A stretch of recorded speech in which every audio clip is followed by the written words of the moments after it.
Hi everyone, this is Richard Berry with the Ciscos Group Realtors.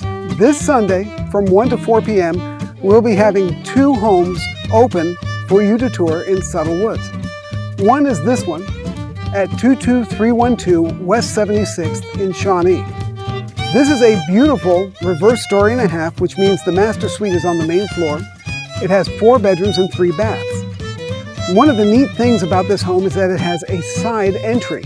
The garage, the door, and even the deck are all to the side. And this is done to enhance privacy because there's no line of sight between this side, the front door, the garage, the deck, and this side. So come by and see it this Sunday, 1 to 4. The other home that we'll have open this weekend is this home.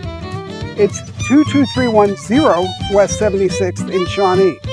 It's also a beautiful floor plan with 4 bedrooms and 3 baths with a master suite on the main floor. But it's a completely different floor plan from the one behind me. It also has beautiful finishes and towering ceilings. So they're both open this Sunday, 1 to 4, and we'd love to have you come out and see them both. We look forward to seeing you.